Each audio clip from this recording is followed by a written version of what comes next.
네, 그럼 공모전 프로덕션 연구 2주차 두 번째 수업을 시작하도록 하겠습니다. 2교시에 해당되죠.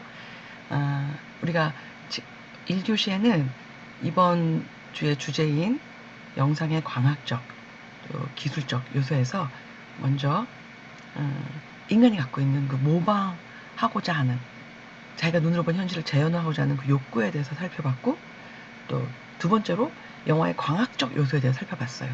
이번엔 세 번째로 영화가 갖는 기술적 측면에 대해서 살펴보도록 하겠습니다. 자, 먼저 기술을 설명한다면 우리가 조심해야 될 게 기술 결정론이라는 거예요. 여기 나와 있는 것처럼 기술 결정론이 나와 있죠. 뭐냐면 기술로 모든 걸 설명하고 모든 걸 또 기술로 환원시키는 그런 입장이겠죠.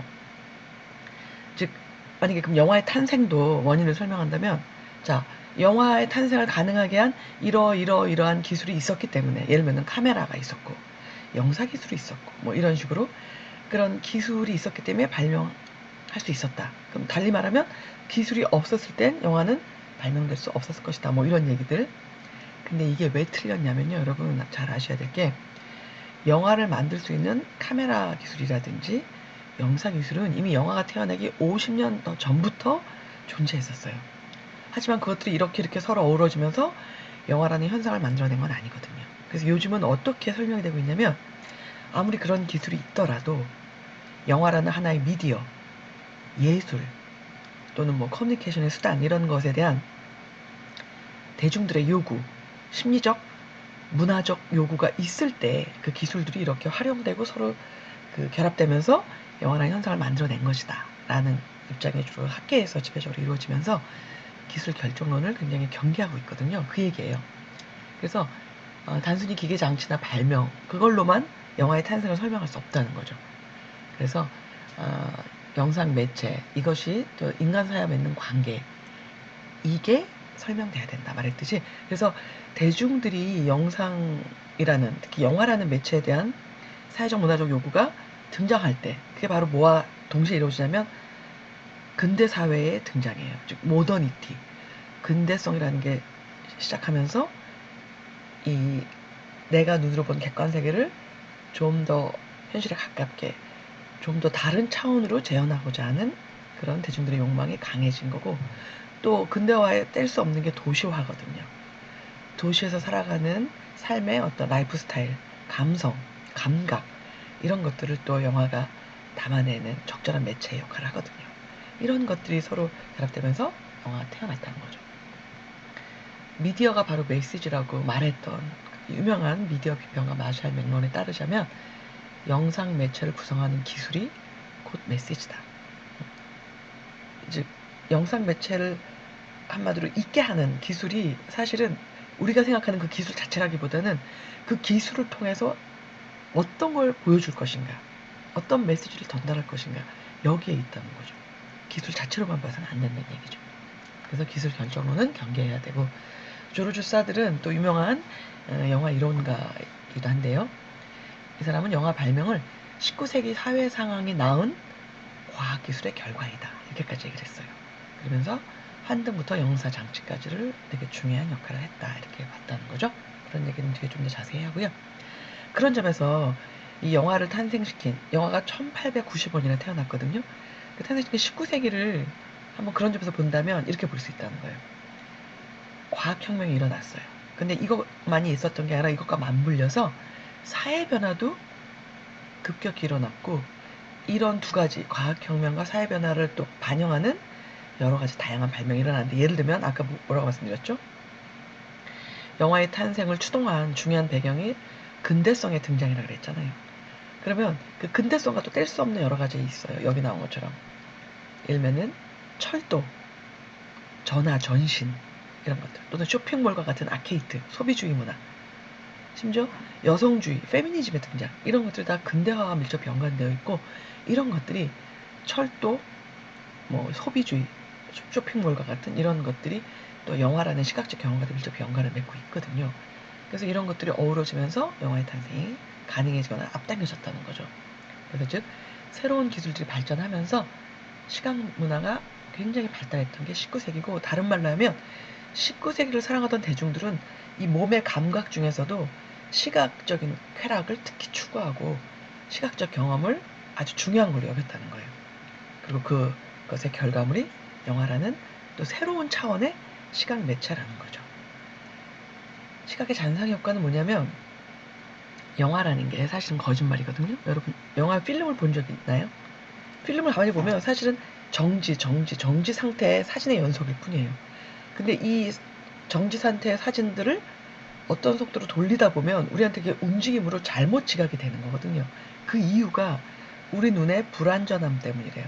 즉 우리 눈에 빛이 들어와서 망막에 이미지가 맺히잖아요. 그 한 번 맺힌 이미지가 바로 사라지는 게 아니라 0몇 초 남아있대요.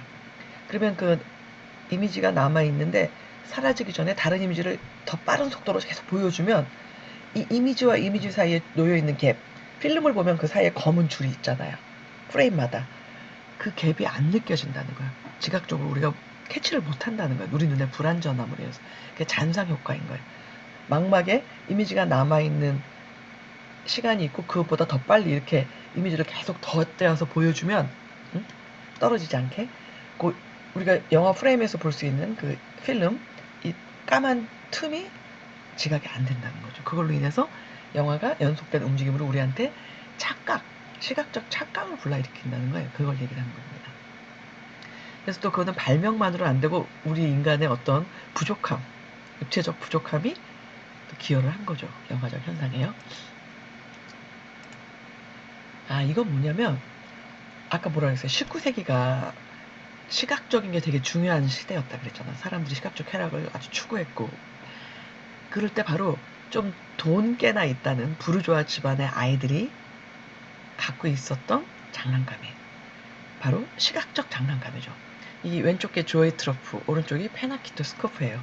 그래서 여기 보면 서로 마주보고 있는 두 개의 면이 있고 한쪽에는 그냥 이렇게 작은 홈이 뚫려 있고 반대쪽에는 연속되는 움직임이 그려져 있죠.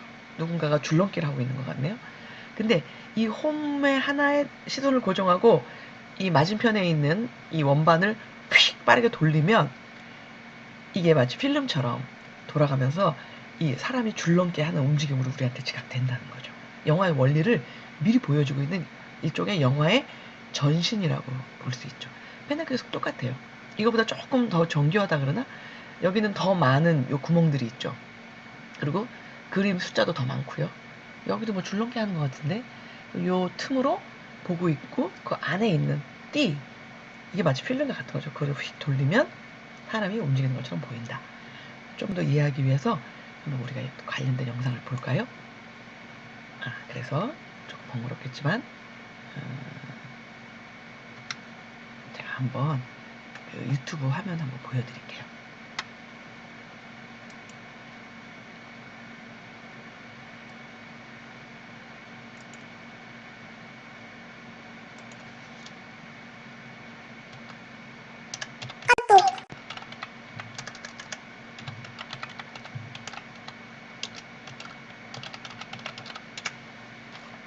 빨리 나와야 될 텐데요. 여기 나오네요. 짧은 화면 그냥 보셔도 될 거예요. 조이 트루퍼의 원리를 보여주고 아주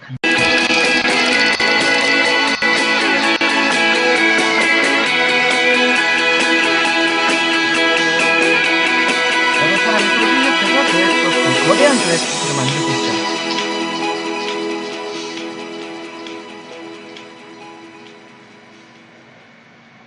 자, 만들어졌습니다. 이제 점등 불을 켜고 돌리면 불이 나옵니다. 보세요. 아까는 빨리 돌릴 때는 아무것도 안 보이더라. 앵무새가 길게 지는 것 같았는데 보세요. 일정한 속도로 천천히 돌리면 이렇게 움직이는 것처럼 된다는 거예요.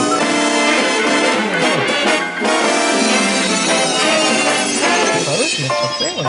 우리 눈에 불완전함을 이용한 그 착각에 기반해서 이루어지는 현상들인 거죠.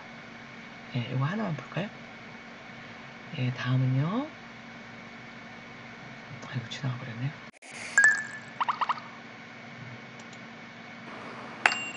안녕하세요. 갤럭시 스튜디오입니다. 저와 함께 갤럭시 S20 그 놀라운 기능들을 알아보러 갈까요? 고고! 혹시 아이돌 콘서트장이나 아니면 스포츠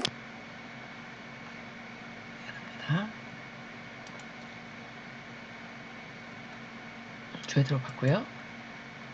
네. 페나키토스코프는 네, 시간상 그냥 넘어가도록 하겠습니다. 예, 다음에는요. 영화의 선조들.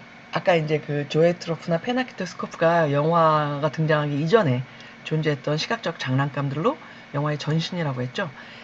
그렇다면은 그보다 좀 더 뒤에 영화가 나오기 직전에 영화의 탄생을 예고한 준비한 사람들이 있었어요. 자, 몇 명 소개해 볼까요? 먼저 머이 브릿지, 영국 사람인데요. 머리가 진짜 좋았던 것 같아요. 영화의 등장 이전에 거의 영화적 원리를 실험한 사람이에요. 자, 말이 달리고 있어요. 저 움직임을 어떻게 그냥 일반 스틸 카메라로 담아내서 움직임을 보여줄 수 있을까 고민을 많이 한 거예요. 그러다가 아이디어를 낸 거죠.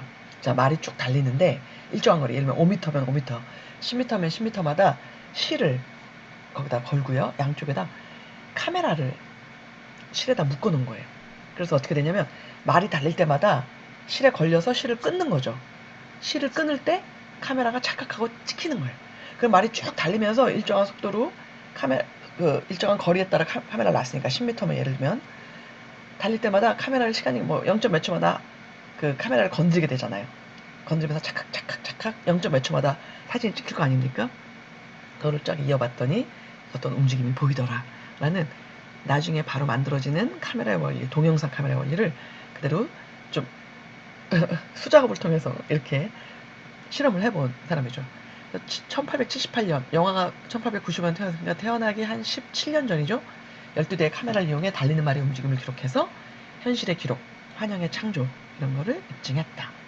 영화의 바로 그 기본적 움직임, 원리를 그대로 한번 실험을 해본 거고, 또 한 사람, 이 사람 프랑스 사람인데요. 에티enne 줄르 마레라는 사람은 사진총이라고 할 수 있는 크로노토 포그래프라는 특수 카메라를 고안했대요.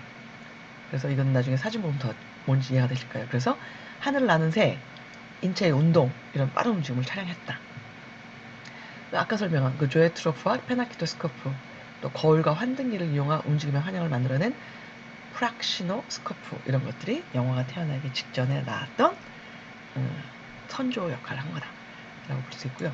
자, 이게 바로 조금 전에 설명한 머이 브릿지가 12대의 카메라로 찍은 그 달리는 말의 사진이에요. 이런 식으로. 자, 아까 뭐라 그랬습니까? 일정한 거리를 두고 카메라를 배치시키고 거기에 실을 묶어놨다 그랬잖아요. 말이 달리면서 실을 끊으면 이게 찰칵 사진 찍히는데 말이 움직이고 있죠. 다리가. 연속된 동작을 포착해낸 거죠. 이게 바로 머레이의 사진총이에요. 진짜 총이죠. 총 위에다가 이렇게 필름을 감아놓고 진짜 총을 쏘는 거예요. 방아쇠를 땅 일정한 속도로, 즉 일정한 속도로 사진을 찍는 거죠. 일정한 속도로 찰칵. 그래서 일정한 속도로 찍다 보면 새의 움직임이 이렇게 날아가는 모습이 보인다. 이런 식으로. 즉 머레이의 사진총으로 찍은 영상들이죠. 그 다음에 환등에 대해서 보겠습니다. 환등은 매직 랜턴인데, 자, 제가 1교시에도 말씀드렸지만 영화를 필름으로 찍었다고 해서 우리가 영화를 볼 수 없잖아요. 찍은 필름을 이렇게 볼 수는 없잖아요. 영상에 걸어서 쫙 영사시켜야 여러 사람이 동시에 보는 지금과 같은 현상이 가능해지잖아요. 그걸 가능하게 한 시초가 환등이라는 거예요. 그래서 그때는 이렇게 영화 필름이 아니라 그냥 한 장 한 장의 슬라이드, 거기에 이렇게 필름이 들어있는 한 장 한 장 슬라이드를 바꿔 끼면서 찰칵 이렇게 돌아가게 바꿔 끼면서 빛을 거기다 투과해서 벽에 비춰가지고 사람들이 보게 한 거죠. 뭐 필름의 원리와 비슷하죠. 필름은 이제 실사 촬영을 해서 그거에다 빛을 비춰서 영상한다면 이거는 실사가 아니라 손으로 그린 그림들을 거기다 넣어가지고 한 장 한 장 슬라이드로 만들어서 보여줬다는 거죠. 독일의 아타나시우스 키르허라는 사람이 17세기 중반에 발명했다. 상당히 오래전이죠. 암실 안의 화상을, 어두운 방에 있는 그 그림을 광학장치, 빛을 쏘는 어떤 거에 의해서 암실 밖으로 보내는데, 요만한 그림이, 사진이 빛을 쏴서 엄청나게 크게 많은 사람들이 모여서 볼 수 있게 된다는 거죠. 지금의 영상의 원리가 똑같은 거예요. 필름은 요만하지만 스크린은 엄청나게 크잖아요. 그런 원리를 이때부터 보여주는 거죠. 카메라 옵스큐의 반대 원리다. 카메라 옵스큐를 아까 뭐라고 설명드렸죠? 1교시에 밖에 사물이 있는데 그 사물에 비친 빛이 작은 구멍으로 들어가서 반대로 비춰져서 뒤집어진 상이 보여준다 그랬잖아요. 여기는 거꾸로 상이 있고 그 상에다 빛을 비춰서 밖에 그 이미지가 투사되게 만드는 거죠. 카메라 옵스큐랑 반대다. 그래서 여기에서 출발한 영사 기술이 17세기 후반에 가면 이제 환등기와 더불어 더욱 발전하게 돼요. 1798년에 벨기에 과학자 로베르가 움직이는 환등의 뒤에서 영사라는 판타스마고리아라는 걸 개발해서 파리에서 그걸 보여줬대요. 그래서 당시로서는 어마어마한 뭐라 해야 되나 반응, 사람들 놀라고 막 신기하고 재밌어하는 반응을 불러일으켰대요. 이런 환등은 무대 장치 그리고 조명과 어우러져서 독자적인 몽환극으로 발전했다.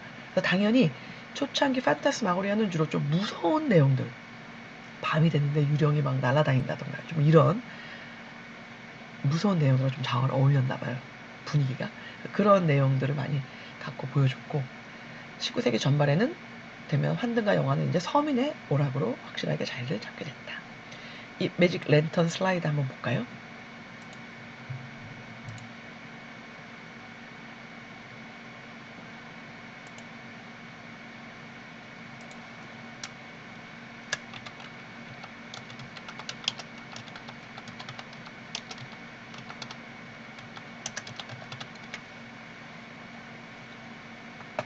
네, 이것도 한 2분밖에 안 되니까 잠깐 보겠습니다.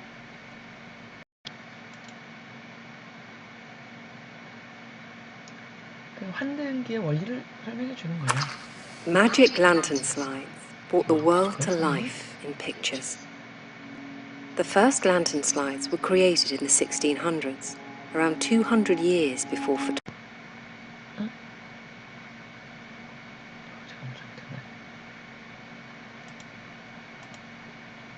죄송.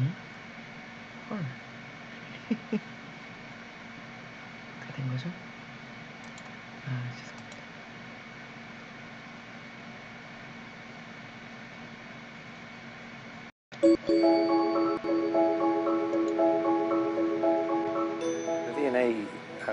Photography was invented. They provided spectacular entertainment and education in the way that cinema does today. The first slides were made by painting images onto small pieces of glass. People viewed the painted slides by shining candle or gaslight through them.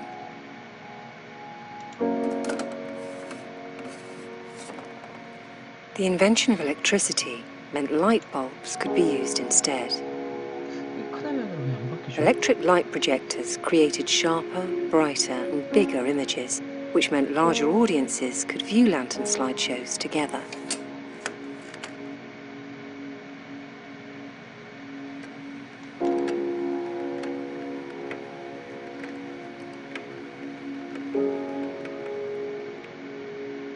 By the 1840s, photography had arrived. 아까 제가 말씀드렸죠? 저렇게 한 장 한 장 This new technology meant that 그림을 images could be printed onto glass 만들어서 slides. 거기 끼우는 거죠. 그리고 그 뒤에다 Photographers 빛을 and 비춰주고요. adventurous travelers took cameras with them to document their expeditions to distant lands. Their photographs became a popular subject for lantern slideshows. Some photographers produced lantern slides to be sold commercially. Enterprising individuals could buy these slides and charge a fee to watch the show. Often a presenter would narrate the slideshow, describing and dramatizing the set of photographs being projected. 큰 스크린으로 보여주고 Lantern 사람들이 slideshows 구경하고 became one of the most popular types of public entertainment from the 뭐라 해야 mid-19th to early 되나, 20th 소스라고 할 수 century, 있는 게 until 지금처럼 cinema took over. 실사로 찍은 필름이 아니라 아까 봤던 그런 하나의 슬라이드를 넘겨서 보여준다는 것 뿐이지 지금 영화와 거의 다를 게 없는 원리라는 걸 알 수 있죠. 예.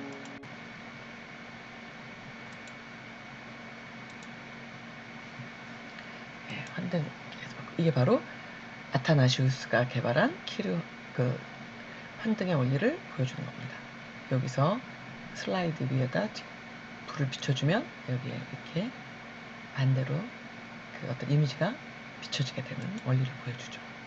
이게 아까 봤던 극장 모습 비슷하죠? 환등의 원리를 보여주고 여기 비춰진 이 그림을 밖에 있는 사람들이 신기한 표정으로 바라보고 있는 거죠. 그 다음에는 본격적으로 이제 영화를 찍는 동영상 카메라가 개발되는데 최초로 동영상 카메라를 만든 사람은 바로 발명왕 에디슨. 그 이름이 키네토그라프라는 카메라였고요. 그거를 볼 수 있는 장치, 키네토스코프라는 거였습니다. 그래서 한 20초밖에 안 되는 짧은 영화들을 만들어서 상영했고요. 이 에디슨이 최초의 영화의 아버지가 되지 못한 이유는 에디슨의 관심은 사실은 이 동영상 자체에 있진 않았어요. 원래 추궁기를 개발했잖아요. 그래서 소리를 녹음해서 이제 들려주는. 그래서 그걸로 돈을 엄청 벌고 나니까 여기다 이미지만 더 하면 더 돈을 벌겠구나. 그냥 거기에 단순하게 머물러 있던 거예요. 그래서 카메라를 개발했지만 동영상 카메라를 거기서 더 나아가지 않았고 이 키네토스코프는 뒤에 보겠지만 한 사람씩 줄을 서서 이렇게 들여다보는 형태였기 때문에 그런 형태로는 지금처럼 엄청난 규모의 산업으로 영화 산업으로 발전할 수 없었던 한계가 있고요. 그래서 영화 산업의 진짜 아버지가 된 사람은 바로 루이 리미에르와 오기스트 리미에르라는 프랑스의 그 두 형제였어요. 그래서 바로 지금의 사용 방식과 유사한 영상 시스템을 구현한 사람들이고요. 영화의 아버지라고 불리는데 이 사람들이 미국에 갔다가 이 키네토스코프를 보고 신기해서 사와서는 그거를 스스로 연구해서 그 카메라와 영상을 분리해가지고 지금처럼 영상을 하는 시스템을 구현해서 자기들이 찍은 열차의 도착, 공장을 나서는 노동자들과 같은 짧은 그냥 다큐멘터리라고도 할 수 없는 기록 영화죠. 짧은 그런 거를 상영했는데 이날 1895년 12월 28일을 그래서 영화 역사의 시작으로 보는 거예요. 자, 이게 에디슨이 발명한 키네토그라프라는 세계 최초의 동영상 카메라고요. 이거는 이 동영상을 갖고 짧은 단편 영화들을 찍고 실험했던 에디슨이 블랙 마리아라고. 왜냐면 이 건물 색깔이 다 검은색이어가지고 그 일종의 촬영소의 모습이고요. 이게 키네토스코프. 여기에 찍은 필름을 걸어가지고 위에서 내려다보는 거죠. 이런 식으로. 한 사람씩 돈을 내고. 아주 불편했겠죠. 이렇게 엎드린 자세로 어떻게 긴 영화를 볼 수 있겠어요? 초창기에 에디슨이 만든 그 키네토그라프로 찍은 영화들을 보던 장면. 광고 장면이죠. 그리고 진정으로 영화의 아버지가 된 바로 리메르 형제가 여기 있네요. 이 사람들이 리메르 형제고 이 사람들이 개발한 시네마토그라프. 그리고 그거로 찍은 영화를 상영했던 상영의 포스터 같은 거죠. 그러면 오늘 그 영상의 광학적 기술적 요소에 대한 두 번째 시간은 이걸로 마무리하도록 하고요. 여러분의 과제에 대해서 조금 설명을 드릴게요. 뒤에 내가 추가를 하겠지만 과제라기보다는 여러분이 또 이 25분짜리 동영상을 2개 보는 걸로 끝나는 게 아니라 25분짜리 동영상을 좀 더 봐야 되는데 제가 추천해드리고 싶은 동영상은 제가 거기다 그 링크 주소도 올리겠지만 유튜브에 보시면 설민석이라고 굉장히 유명한 그 역사 강사분이 계시죠. 그분이 유튜브에 보면 영화를 갖고 역사를 설명하는 우리나라 영화 갖고 그 시리즈가 쭉 있어요. 근데 각각 하나는 한 10분 정도밖에 안 돼요. 그래서 제가 하나만 올릴 건데 예를 들면은 남한산성이라는 영화 혹시 보셨는지 모르겠는데 남한산성이라는 영화를 갖고 그 영화를 갖고 이제 그 남한산성과 관련된 우리나라 병자호란의 역사를 설명하는 이런 건데 그게 뭐 한 8분인가 10분 정도 된다면 이거하고 밀정 아시죠? 송강호 나왔던 그 밀정이라는 영화 2개를 보세요. 2개 합치면 한 20분 정도 될 거거든요. 그래서 약 25분 분량의 동영상을 여러분이 더 보셔야 되기 때문에 링크는 하나밖에 못 해가지고 제가 남한산성만 올려놓겠지만 밀정까지 같이 보시라는 말씀을 드리겠습니다. 그리고 과제는 따로 올려놓을게요. 어쨌든 이렇게 동영상 3개 제가 녹음한 수업 2개와 설미석 강사의 동영상 2개 남한산성과 밀정 영화에 대한 2개를 보시면 3시간 수업을 하신 게 되는 셈인 거예요. 아셨죠? 그러면 이것으로 수업을 마치고 다음 주에 만나도록 하겠습니다.